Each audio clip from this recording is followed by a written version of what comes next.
third edition or something. Yeah. But the previous one, actually, I mean, the teacher's book gives a lot of ideas how to, for pre, you know, how to. All right, that's fantastic. But this is just an example. This is not a particular attack against Headway, but it's an attack against material that looks like this and doesn't have any other kind of support. Okay? If this particular book has, that's fine. I'm very happy for them. They'll make even more money. And they won't sue me for having said that. So all these things that I'm laying out at the top, predict, guess, anticipate, communicate, do not work in this particular kind. The other thing that doesn't work is that this material is not making use of the lack of or existing knowledge of the students. There is an allusion in the wonders of the modern world into the wonders of the ancient world, which is not being discussed. And I think the teacher could spend a little bit of time showing them. It's very easy to find. I found this on Google Images. I didn't even make that image myself. To find something and say how many, because our students come from different cultures and so on, and different education environments. So you could begin with what they know about the ancient 7 wonders of the world, and you could even maybe engage them in a little discussion. Do they have any observations about what kind of wonders were they? Were they technological? Were they old buildings? Were they connected with religion? What was the connection? Why were they? Was it just the art? People might have to say things about this. And then maybe perhaps they could suggest as a class, as groups or individuals, a number of wonders that could be included in a list of the 7 wonders or 8 or 9 wonders of the modern world. Okay, so that is a little bit of a different stance than read and answer the questions. And then once they have done this, it would be kind of easier to get them into the text and say, go into the text and see, does the text reflect your views? Maybe not even of the particular wonder, but the kinds of things that you thought were fantastic and you wanted to include in your list. Okay, I mixed up my slides a little bit. So I want to show you then, related to a couple of activities that I've shown, the know chart, what I want to know, what I know, blah, blah chart, and the activities that I demonstrated, that there is a range of possible activities for the pre-reading stage that are most likely to generate the kind of motivation, curiosity, and need to know. And that looked like I think you could add activities here, but I have generated a list that is more generalizable. It's not a list of games, but it's types of activities. Okay? So I think activities which engage students in discussing and giving real opinions and agreeing, disagreeing, problem-solving activities where they have to make decisions, gaming activities, playful activities related to the content, role plays, ranking, putting things in order, of preference with some criteria, whatever they are. Surveys, for example, the 7 wonders activity could generate a survey, it could generate a discussion, it could generate a role play. You could say, take on a different assume a different nationality each. Propose a wonder that comes from your culture. Fight for it. You know? And I wouldn't be the Greek, or I could be the Greek. It's up to you. But I would be maybe given the role of the French. So I would have to fight to convince my fellow classmates that the Eiffel Tower needs to go in there, while they would be trying to talk me into the Acropolis. Whatever. Promotion, again the same one. Could be a promotional idea. Create a campaign for the 7 wonders of the world. Improvising dialogues, improvising stories, improvising narratives, and narration given certain clues and elements. I kind of like the, it's almost like a candy bar, so I didn't add any more elements. This was aesthetically pleasing, please forgive me, but I'm sure there's lots of other types of activities. But what I want to kind of point out is that the thinking behind these activities is that they motivate the students to read. They give them the stimulus, the impetus, the desire to read, which is generally missing from our lessons. Okay, I'm going to kind of race forward a little bit to after the activity in the mystery. And okay, we can also work with titles. What do you think? The titles.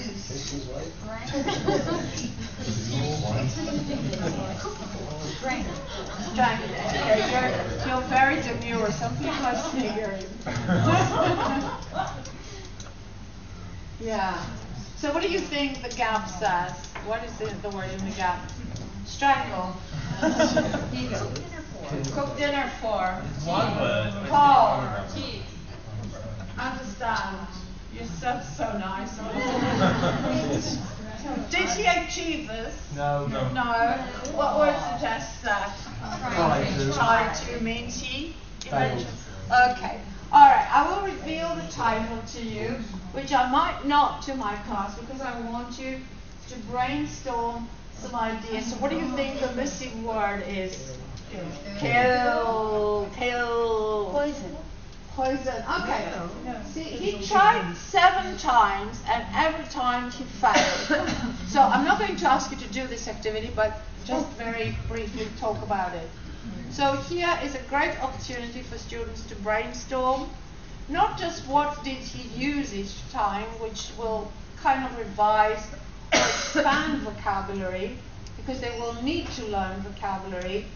When you do activities like that, the students come up and say, well, I need to know the word for this. How do you say this one? And you say, for example, insecticides or rat poison, if whatever it is. And also, what instrument did he use? Hello, Heike, welcome. Sit down, please. Make yourself comfortable. Just don't fall asleep. What did he use? Did he use a knife? Did he use... And also, why did he fail? You could suggest a couple of reasons for this. Why the knife might have been blunt, okay? And so on and so forth. Or it broke. She had 2 more lines. She had, yeah, okay, so whatever it is.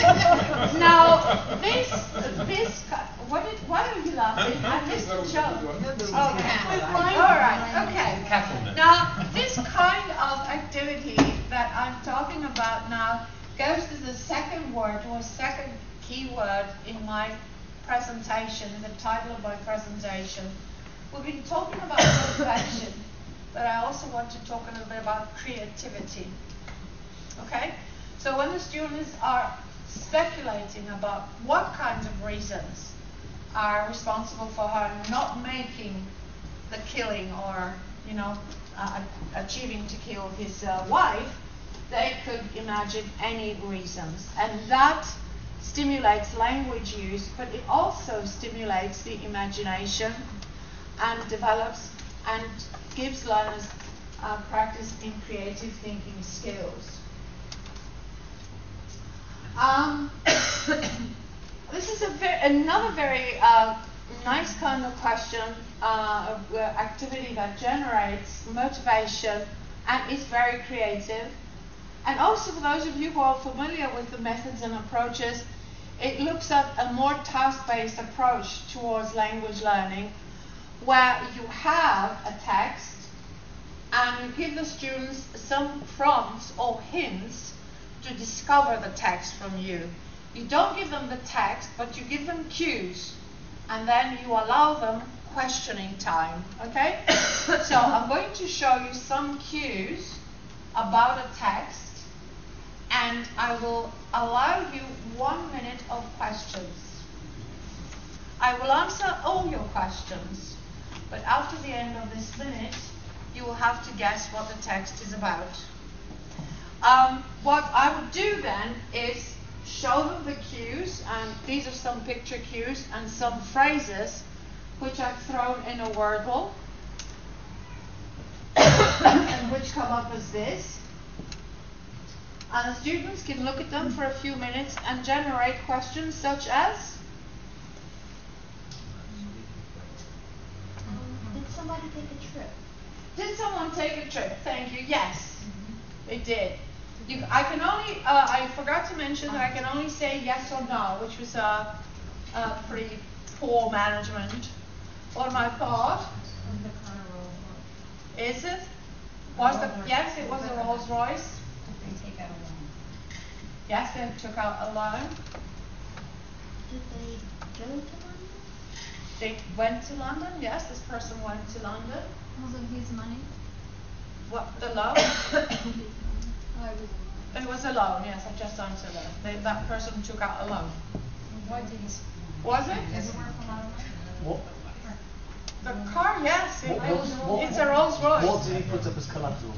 The Rolls Royce. Ah. Yes, it is. He just tricked me. I was Did inattentive. the bank allow? Huh? Did the bank allow? The bank people laughed. Yes. Okay, so we generate answers that say this person took out a loan. They put up the Rolls Royce as collateral. The Rolls is a lot of money. The bank people laugh. So the students have to guess why did the bank people laugh? And then they put together a little story. And then they tell me the story, or they write the story, and then I allow them to read the original story, which goes something like, you'll see it in a minute, and that is again to create the motivation to read. And in a minute, there it is.